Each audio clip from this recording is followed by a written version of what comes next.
우리가 예수를 믿고 산다는 게 좀 편안하고 자유도 있어야 되는데요. 교회 다닌다고 할 때에 대체로 사람들은 교회 다니는 것 때문에 도로 불편하다 생각하고 제약이 많다 그런 생각도 합니다. 특별히 믿지 않는 사람들은 더 그러죠. 어떻게 교회를 그렇게 다니냐고.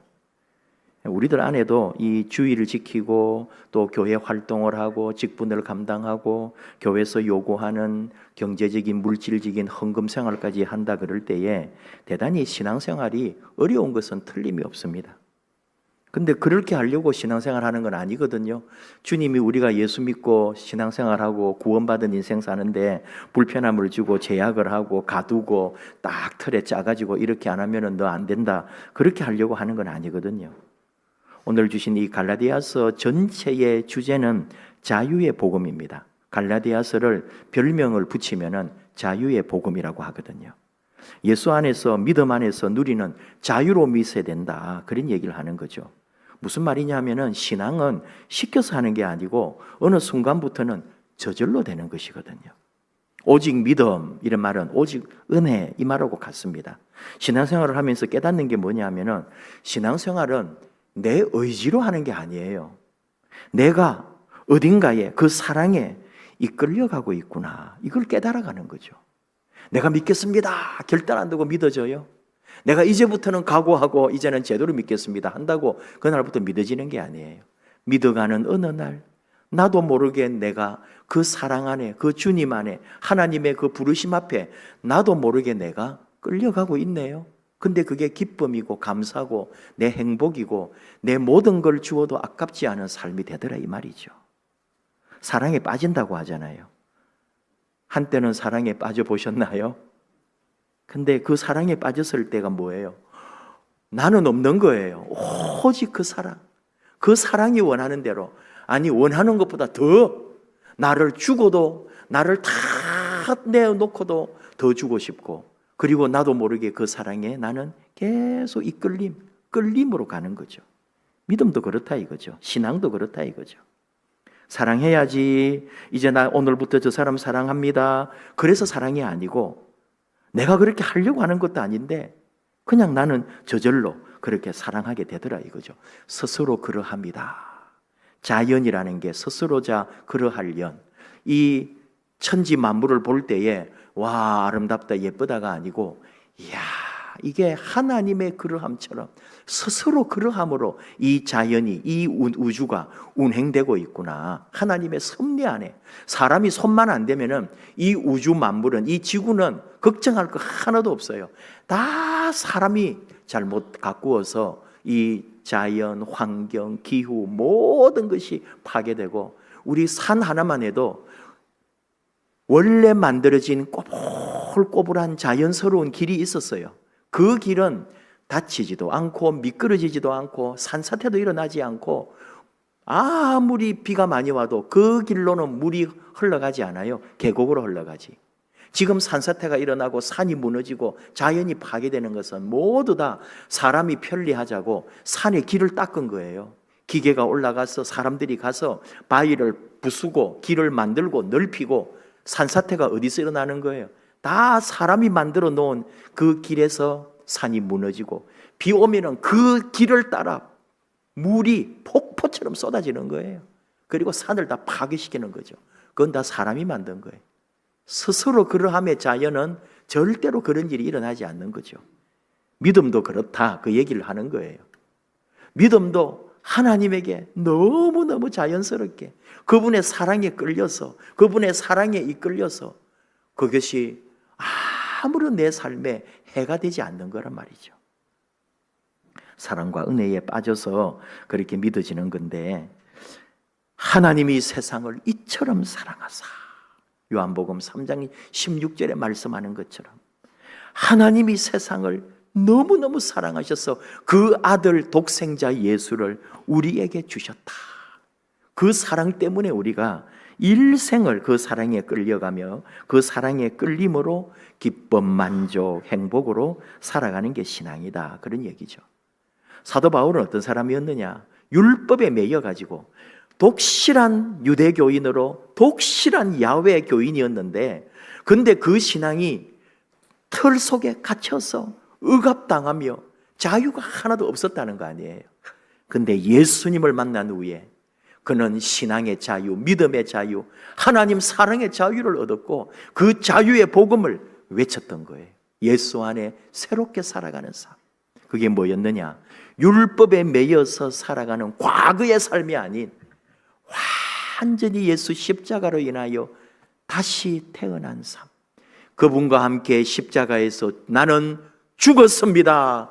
그가 부활할 때 나는 살아났고 이제 내가 사는 것은 내 안에 예수 그리스도가 사는 것입니다. 그분을 믿는 믿음으로 사는 것입니다. 이 고백이 오늘 갈라디아서 2장 20절의 고백입니다.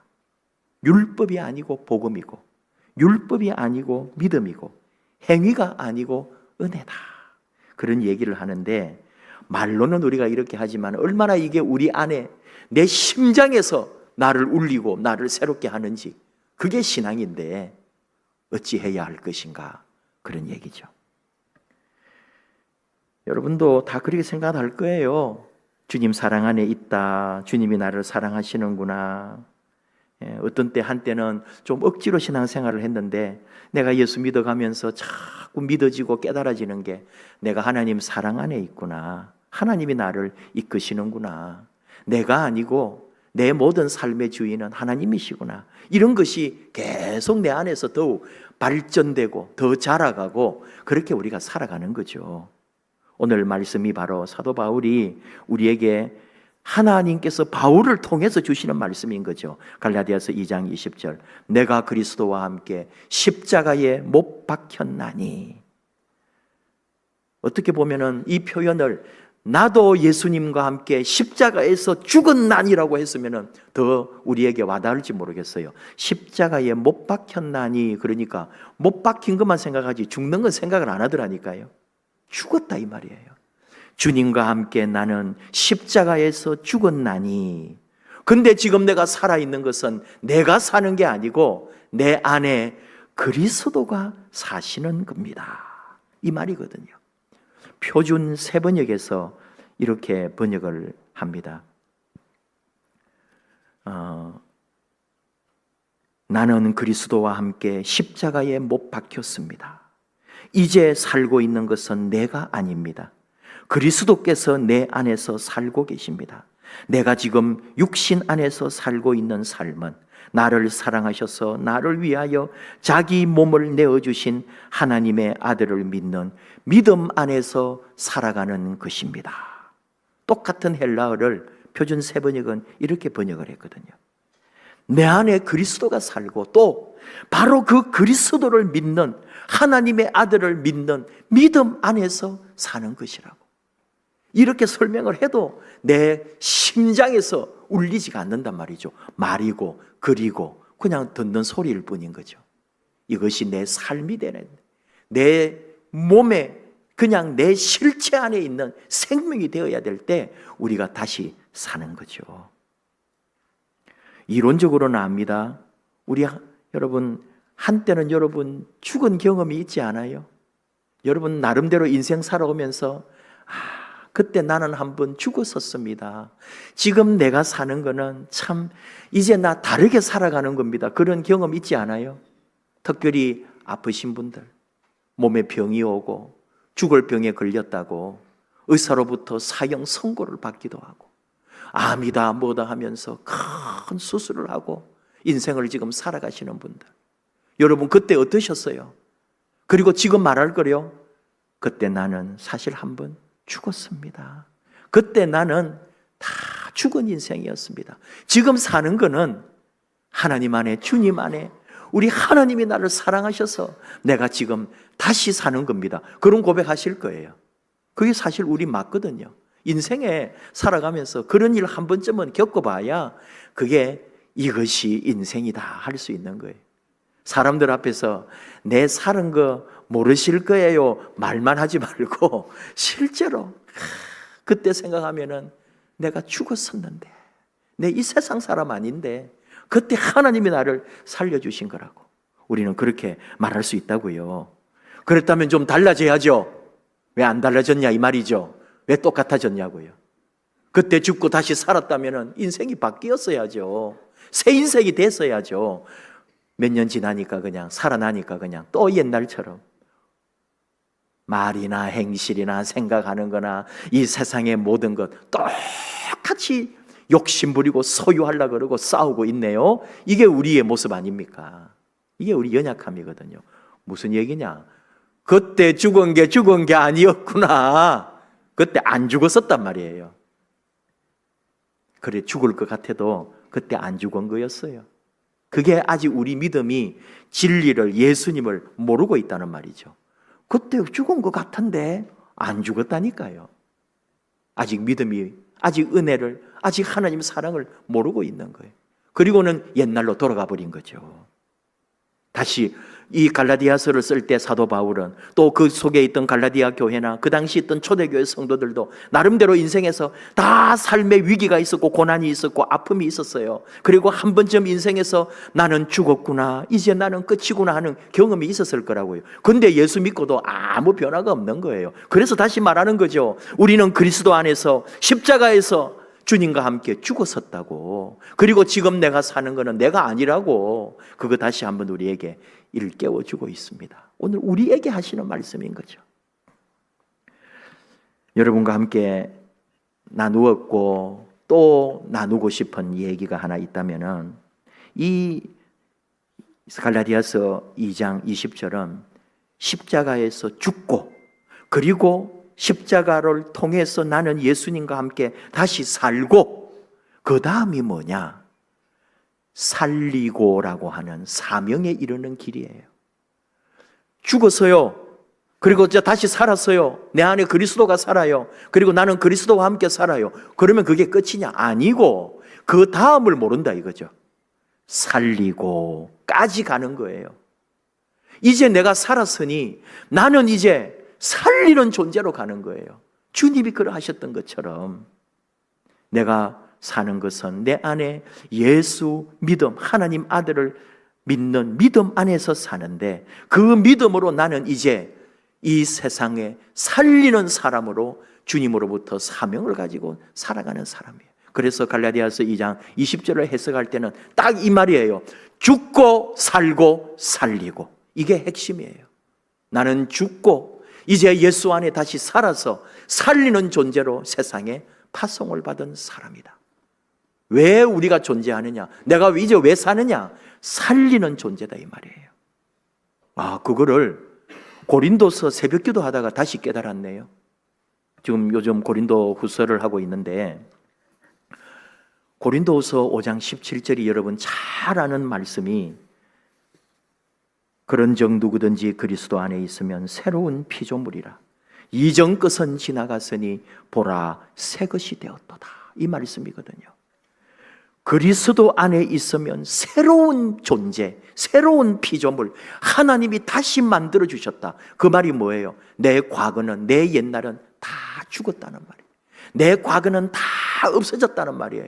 지금 나는 뭐냐? 예수 안에서 완전히 새로운 하나님이 만들어준 새로운 피조물로 내가 살고 있다. 바로 갈라디아서 말씀처럼 나는 주님과 함께 십자가에서 죽었고 그가 부활할 때 나는 완전히 다른 새로운 생명의 존재로 다시 나타났고 그리고 이제는 내가 받은 그 생명으로 이 세상에 살리는 존재로 내가 살아가고 있다. 그런 말씀이 바로 이 갈라디아서 2장 20절과 고린도후서 5장 17절이 그대로 똑같은 말씀으로 한순간에 느껴지는 거죠. 당연한 말씀이지만 다시 눈을 뜨고 다시 그 말씀 앞에 우리가 서는 거예요. 나는 죽었어요. 나는 예수 그리스도 안에서 다시 살고요. 그리고 나는 이제 살리는 존재로 가는데 고린도후서 5장 18절 이하에 그러면 뭐라고 하느냐? 그게 바로 화목해 하는 직분, 평화, 평안을 전하는 자들로 하나님이 우리를 부르셨다는 거예요. 고린도후서는 그렇게 말하는 거예요. 살리는 존재가 뭐냐? 내가 가는 곳마다 평안이, 내가 가는 곳에 평화가, 내가 가는 곳에 화평의 역사가 일어나는 세상을 평안케 하는 사람으로 내가 살리는 존재로 가고 있다는 거죠. 그게 우리 받은 사명이에요. 여러분 가는 곳에, 여러분 임하는 곳에, 여러분 함께하는 곳에 평안이 있어요. 자유가 있어요. 화평이 이루어져요. 내가 가는 곳마다 기쁨과 웃음과 사랑이 넘쳐나요. 바로 그런 존재로 우리를 살리시고 그 살리는 존재로 우리를 살게 하셨다는 거죠. 이 말씀을 하면은 꼭 한번 나누어야 될 사람이 있습니다. 우리 한국 교회의 크신 지도자 중에 한 분이셨던 이중표 목사님. 우리 교단이 아니고 한국 기독교 장로의 기장척 목사님이라 우리가 잘 모르기도 하지만 그래도 우리 한국 교회계의 역사에 굉장히 귀하신 분으로 남아 있습니다. 한신교회, 서울의 한신교회와 분당의 분당 한신교회를 개척하셔서 목회하시다가 지병이 있으셔가지고 항상 몸이 약했고 많이 아프셨죠. 그래서 일찍 돌아가셨어요. 그리고 이제 서울에 있는 한신교회는 다른 담임 목사님이 오시고 분당 한신교회가 바로 이중표 목사님이 가장 아끼고 사랑하던 제자가 이윤재 목사님이셨습니다. 그분이 분당 한신교회 담임이 되고 이중표 목사님이 일생 동안 하시던 별세 목회 연구원을 이중표 목사님이 분당 한신교회에서 하게 된 거죠. 그리고 목회자 세미나를 하고 이중표 목사님이 하던 것을 그대로 하다가 저도 목회자 세미나에 참석해서 이윤재 목사님을 만났고 이윤재 목사님이 결국은 제 삶에 있어 제 인생에 가장 큰 영향을 끼친 목사님이 되신 거죠. 어쨌든 바로 이윤재 목사를 낳은 분이 이중표 목사님인 거예요. 그분이 주장한 목회가 뭐냐? 별세 목회였습니다. 그리고 바로 이 갈라디아서 2장 20절을 그분은 평생에 주님의 말씀으로 받아서 그 약하고 힘든 몸으로 온 교회를, 온 목사들을 향해서 외쳤던 거예요. 죽고 살고 살리고 이걸 외쳤던 거죠. 그러면서 하신 말씀이 별세, 세상과 이별해라. 다시 말하면 죽어라. 네가 죽어라. 죽지 않으면 안 된다. 죽어야 산다. 그걸 말씀하신 거예요. 자, 이분이 별세라고, 우리도 별세라고 하잖아요. 누구 별세? 우리 교회가 말할 때 가장 사람이 돌아가셨을 때 우리 교회는 여러분이 주목하여 보셨는지요? 항상 누구 별세라고 합니다. 그 말이 우리 기독교 용어 중에 가장 좋은 용어인 거예요. 소천이란 말도 잘 맞지 않는 거고요. 다른 표현도 꼭 좋은 표현이 아니에요. 별세라는 말이 가장 무난한 표현이기 때문에 우리 교회는 누가 돌아가시면 별세라고 합니다. 그건 세상과 이별했다 이 말이에요. 근데 이중표 목사님은 세상과 이별한 것도 다 깔려 있지만 실제로 그분이 별세 목회라고 했던 이유는 뭐냐? 그 별자를 이별의 별이 아니라 차별난다 하는 뜻으로 그분은 별세라고 그랬어요. 무슨 얘기냐? 세상과 다른 별 세상을 사는 목회, 별 세상을 사는 신앙, 별세 신앙이 뭐냐? 세상과 이별하는 신앙이 아니고 별 세상을 사는 신앙이다 이 말이에요. 뭐 어떻게 하는 건데요? 세상은 소유하고 욕심내고 잘되기를 바라고 돈 벌고 출세하고 욕심 막 사람들과 다투고 경쟁하는 거지만 하나님 안에 예수 안에 다시 살아난 죽고 살아난 거니까요. 다른 세상을 사는 거예요. 땅에 발을 딛고 있지만 하늘 백성으로 사는 거고 세상에 살고 있지만 세상 사람과 다른 별 세상을 사는 사람. 기쁨, 사랑, 은혜, 위로, 평안, 용서, 순종, 겸허 그리고 섬김, 희생. 우리 그리스도의 십자가의 그 사랑이 이루어지는 삶으로 별 세상을 사는 의미로 별세 신앙이 되는 거죠. 언제? 죽어야 되는 거예요. 먼저 그리스도와 함께 십자가에 못 박혀 죽어야만이 그 세상과 이별해야만이 내가 별 세상을 살 수 있다. 완전히 다른 세상을 살 수 있다. 그런 의미로 별세 목회입니다. 별세 신앙입니다. 그리고 이중표 목사님이 자기 호를 거지라고 했거든요. 클 거자에 지혜로울 지자입니다. 큰 지혜. 마치 그냥 들으면은 되게 교만하네. 자기가 얼마나 대단하길래 큰 지혜를 가진 사람이라는가? 아니요. 큰 지혜는 주님밖에 없는 거고 그분의 지혜를 받아서 그가 거지라고 했지만 자기에게 있어서 거지는 뭐냐? 거지. 이중표. 거지. 가난하고 아무것도 소유도 없고 세상에 욕심도 없고 거지 같은 삶을 사는 그런 삶으로, 실제로 그분은 옷이 2벌밖에 없었다고 하잖아요. 아니 그래서 너무 또 그렇다고 몇십 년을 살면서 옷 2벌가는 못 사는 거니까 계절별로 1벌, 2벌 똑같은 옷만 입고 살면서 그렇게 평생을 살고 모든 소유를 다 물려주었고 나누어 주었고요. 책이며 모든 것, 자기 재산이라고 아들인지 뭐 유학 보낼 그렇게 몇 년 동안 모아놓은 돈도 다 교회 건축할 때 다 내놓고 모든 것을 주님을 위해 바친 사람. 그걸 이윤재 목사님 그대로 보고요. 이번에 그때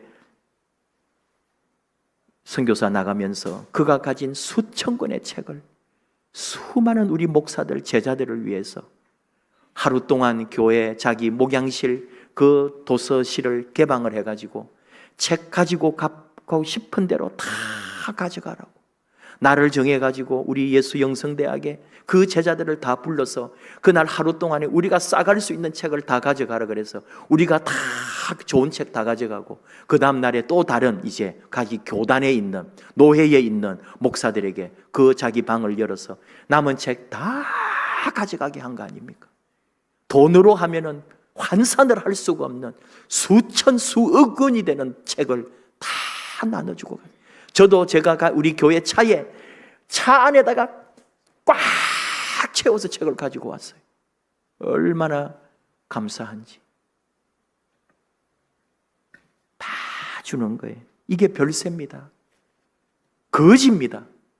내 것이 없고 전부 주님 것이고 내 것이 아니고 당신을 위하여 내어놓는 삶인 거죠. 별세의 신앙, 다르게 사는 삶. 그리스도 안에서 내가 못 박혔고 주님과 함께 내가 죽었다는 것, 이거보다 더 귀한 게 어디 있을까요? 저는 벤허 영화를 자주 얘기합니다.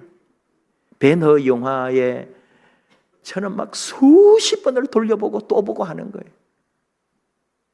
그 영화를 볼 때마다 새로운 기쁨이, 감격이, 결단이 일어나고 우리 하나님의 역사와 주님의 그 옆모습이 얼마나 그리운지, 우리 주님을 보는 듯 그 벤허 영화를 보는 거 아닙니까?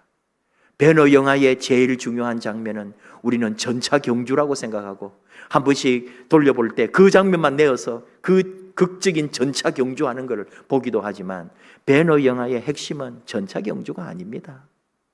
제일 마지막 벤허의 그 마지막 장면이 그런 거죠. 이게 참 이제 영화라서 그런데 벤허가 잡혀가고 벤허가 노예로 끌려갈 때에 예수님을 한번 마주치잖아요.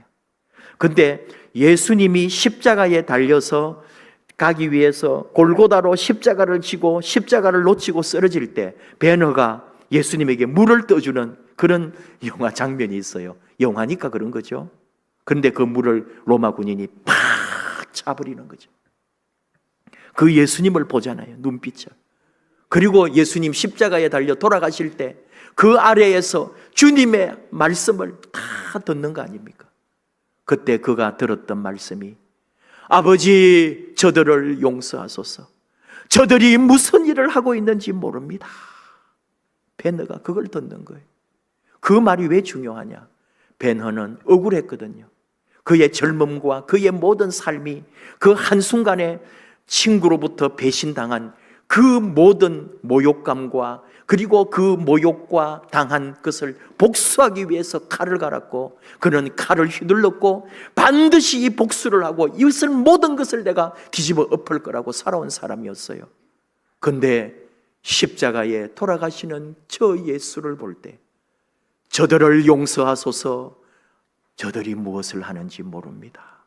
그 말씀을 듣는 순간 자기 손에서 칼을 빼앗아가는 것을 느꼈습니다. 이거거든요. 이게 벤허의 주제예요. 예수님이 저들을 용서하소서 저들이 하는 것을 저들이 모릅니다 할 때 내 손에서 그분이 칼을 빼앗아 가버렸다. 평생을 칼을 휘두르며 복수할 것만 생각하며 살아왔는데 그리고 지금 사실 수많은 복수를 이룬 줄 알았는데 그게 아니고 칼을 빼앗기고 보니까 나는 이제 칼을 쓸 수가 없는데 그 안에 바로 그 주 예수의 사랑이 이루어지는 거예요. 그때 그는 예수님을 믿고 영접하게 되는 거예요. 무슨 얘기하는지 아십니까? 그는 이미 노예선에서 죽음을 경험했습니다. 그의 인생에 몇 번을 죽었다니까요. 우리 인생에 그런 경험이 있어 살아났다면 아마 우리 삶이 바뀌어질 거예요. 내가 그런 죽음의 자리에 갔다가 살아났다면 내 인생은 완전히 다르게 살 거예요. 근데 그게 죽은 줄 알았는데 죽은 게 아니었다고요. 베너가 진짜 죽은 건 언제예요? 주님이 자기 손에 있는 칼을 빼앗아갈 때, 그 원수의 마음, 복수의 마음, 그 마음에 있는 모든 상처를 주님이 가져가실 때 나는 새로운 사람이, 그때 예수님을 영접한 거예요. 예수를 영접할 때, 예수님을 믿을 때 내 모든 과거는 다 죽고 새 사람이 되는 거예요. 새로운 피조물이라 이전 것은 지나갔으니 새 것이 되었도다. 이게 배너예요. 우리 삶이 그래야 되는 거잖아요. 내가 그리스도와 함께 십자가에 못 박혔나니 그날 내가 죽는 거예요. 주님이 십자가에서 죽으실 때 내가 죽는 거라고요. 그리고 나는 새 사람이 되는 거죠. 이겁니다. 우리는 아직 부족해요. 나는 아직 그런 사람이 되기는 멀었는데, 내 안에 은혜는 아직 약한데. 아니요, 주님이 하시는 거예요. 주님이 빼앗아 갑니다. 주님이 내 안에 있는 연약함을, 내 안에 있는 아픔을, 내 안에 있는 상처를, 내 안에 있는 이 상처 입어 아파서 도리어 독해진 이 모든 것을 주님이 다 가져가셔서 십자가로 녹여주시는 거예요. 우리 하나님이 그런 분이십니다. 하나님이 하시는 거거든요. 우리 인생에. 함께 찬양하려고 합니다. 여호와께 돌아가자. 가사가 이래요. 내 백성이 나를 떠나 돌아섰지만 내 사랑이 내 백성을 포기 못하니 내 모든 것 내어주고 나는 그들을 얻으리라. 하나님이 나를 사랑하셔서 우리는 하나님의 뜻을 떠나 우리는 우리 마음으로 가지만 하나님은 나를 포기하지 않으시고 내 모든 것, 내 아들 예수를 내어주고 나는 그들을 얻으리라. 우리가 그런 존재예요. 바로 그 은혜 사랑 안에 있습니다. 여호와께 돌아가자.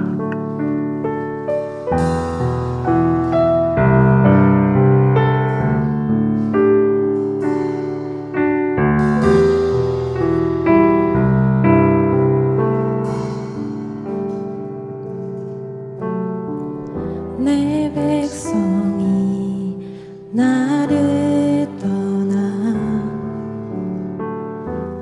돌아섰지만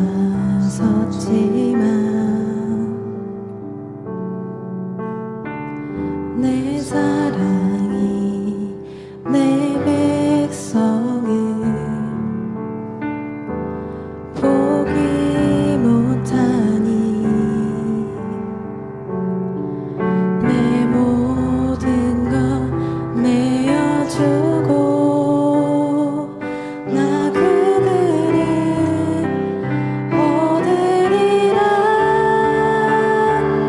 여호와께 돌아가자. 우린 돌아서도 그는 변치 않네. 여호와께 돌아가자. 우린 넘어져도 그 사랑 영원하네.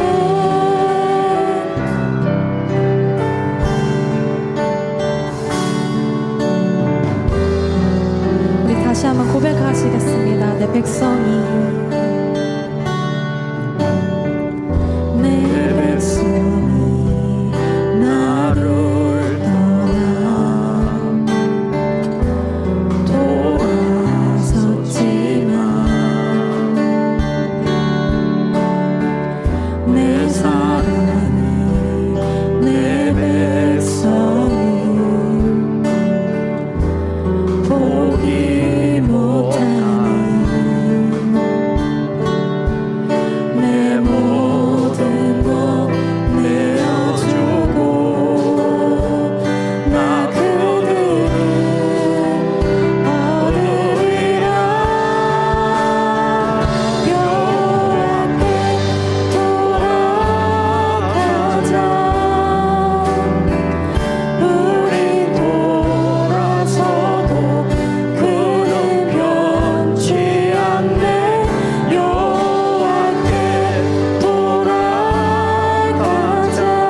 지금까지 어떤 삶 살아오셨나요?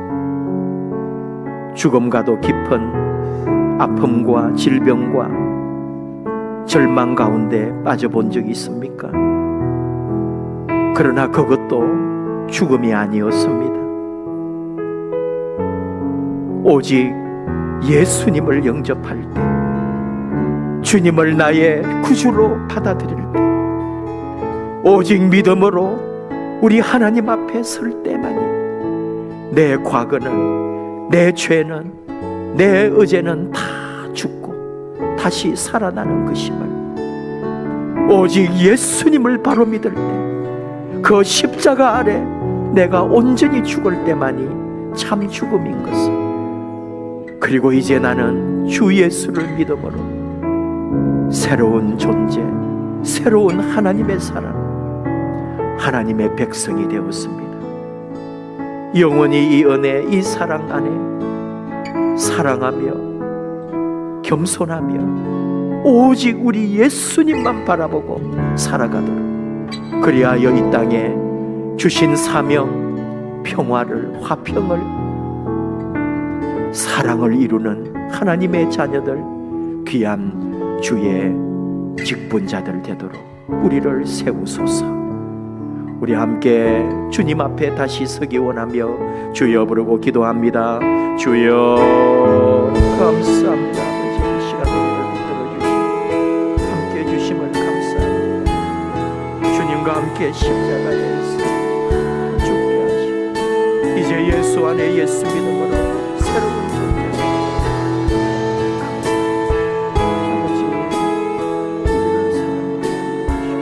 우리를 사랑하여 주시고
아버지 하나님, 나는 죽고 예수로 사는 그런 아름다운 믿음의 삶으로 나아가기를 원합니다. 오직 우리 주님을 믿음으로 내 과거는, 내 죄는 다 떠나가고 새로운 삶으로 하나님의 자녀로 내가 다시 서게 되는 줄을 믿습니다. 이 어렵고 힘든 세상, 우리에게 주어진 이 시간 살아갈 때 오직 믿음으로, 오직 예수님으로, 오직 우리 주님과 함께 이 인생길 걸어가게 하여 주옵소서. 주 안에서 죽고 주와 함께 살아서 이제는 주님 주신 명을 따라 살리는 존재로 화평케 하고 사랑을 이루고 하나님 우리에게 맡겨주신 이 땅의 아름다운 하나님 나라를 위하여 살다가 가게 하여 주시옵소서. 이 믿음 안에 남들은 믿지 않는 사람은, 세상은 알 수 없는 우리 하나님 나라 별 세상을 체험하며 매일매일 천국의 길을 걸어가는 우리 삶이 되도록 우리 하나님 영원히 우리와 함께하여 주옵소서. 예수님 이름으로 기도하옵나이다. 아멘.